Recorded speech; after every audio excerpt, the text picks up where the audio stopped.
नमस्कार गाई, जय शिवराय. आपल्या चॅनलवर तुमच्या सर्वांचं हार्दिक स्वागत. तर आता आम्ही गोव्यामध्ये आहेत आणि गोव्यामध्ये चर्च बघायला आले आहेत आणि त्या चर्चमध्ये एक मम्मीची बॉडी आहे. ती खूप वर्षा म्हणजे खूप जुनी बॉडी आहे आणि त्या बॉडीची अजूनपर्यंत केस आणि नखं वाढतात असं इथूनची मंडळी बोलते. आणि आता आपण ब्लॉग सुरू करू. आणि जर आपल्या चॅनलला जर कोणी नवीन असेल तर प्लीज चॅनलला सबस्क्राईब करायला विसरू नका आणि बाजूच्या बेल आयकॉनवरही क्लिक करा, म्हणजे येणाऱ्या नवीन व्हिडिओची न्यू नोटिफिकेशन तुमच्यापर्यंत लवकरात लवकर येईल. तर भेटू पुढे.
तर गाईज आता आपण चर्चला जाणार आहे आणि जे समोर दिसते ना ते सर्वात इम्पॉर्टंट आणि मेन चर्च आहे.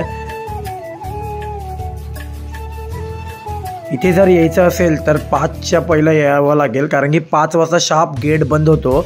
आणि आता आम्हाला फक्त मिनटं उरल्यात ते 8 मिनटं. 8 मिनटात आम्हाला लवकरात लवकर चर्च एक्सप्लोअर करून बाहेर निघायचं आहे. आणि खूप पब्लिक आहे गाईज, बघा तुम्हाला दिसत असेल केवढी गर्दी आहे इथे. दरवर्षी 24 नोव्हेंबर ते 3 डिसेंबर या कालावधीमध्ये हजारो भाविक या चर्चला भेट देतात. चर्चचा मुख्य सभागृहाचा भाग एक आयताकृती आहे. बेसिलिकाचे बांधकाम 1594 मध्ये सुरू झाले आणि 1605 मध्ये पूर्ण झाले. या चर्चमध्ये 450 वर्षापासून असलेली सेंट फ्रान्सिस झेवियरची बॉडी अजूनही तशीच्या तशी बघायला मिळते. चर्चचा एक दर्शनी भाग भव्य ग्रेनाइटने शोभावित आहे. या चर्चचं लोकेशन जर तुम्हाला माहिती नसेल तर मी डिस्क्रिप्शन बॉक्समध्ये लोकेशन शेअर केलेलं आहे, तिकडनं तुम्ही क्लिक करून डायरेक्ट इकडे येऊ शकतात. आणि हे चर्च गोवामधील एक प्रसिद्ध चर्च आहे. द ब्युटी ऑफ गोवा असं म्हटलं तरी चालेल. ओल्ड गोवामध्ये हे चर्च स्थित आहे. या चर्चमधलं मला एक गोष्ट आवडली, म्हणजे प्रत्येक चर्चमध्ये असते ती म्हणजे शांतता. पूर्ण पिन ड्रॉप सायलेन्स होता तिकडे आणि हजारो भाविक त्या बॉडीची म्हणजे मम्मीच्या बॉडीची दर्शन घेत होते. ते बघून खूप भारी वाटत होतं.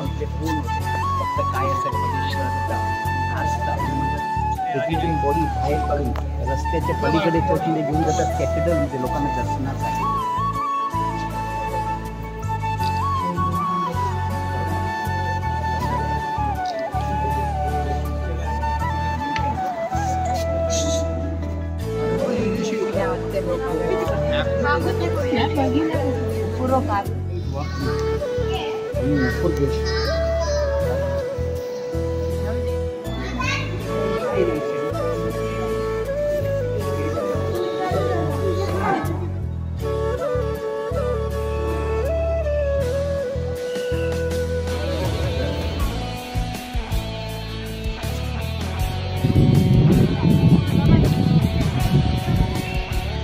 तर गाईज आपलं चर्च एक्सप्लोअर करून झालेलं आहे आणि खूप भारी आहे चर्च.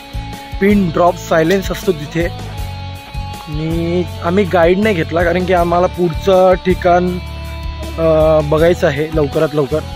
तर म्हणून आम्ही लवकरात लवकर दर्शन घेऊन पटकन आलो. 8च मिनटं होती जेव्हा आम्ही एंटर केलं. कारण की 5 वाजता परफेक्ट चर्च बंद होते, कोणालाच एंट्री नसते तिथे. आणि मेन म्हणजे व्हिडिओ शूट वगैरे अलाउड नसते, पण मला व्हिडिओ काढायला भेटली खूप भारी. आणि त्यासाठी सगळ्यांचे धन्यवाद ज्यांनी मला तिथे सपोर्ट केला मंदिरामध्ये शूटिंग करण्यासाठी.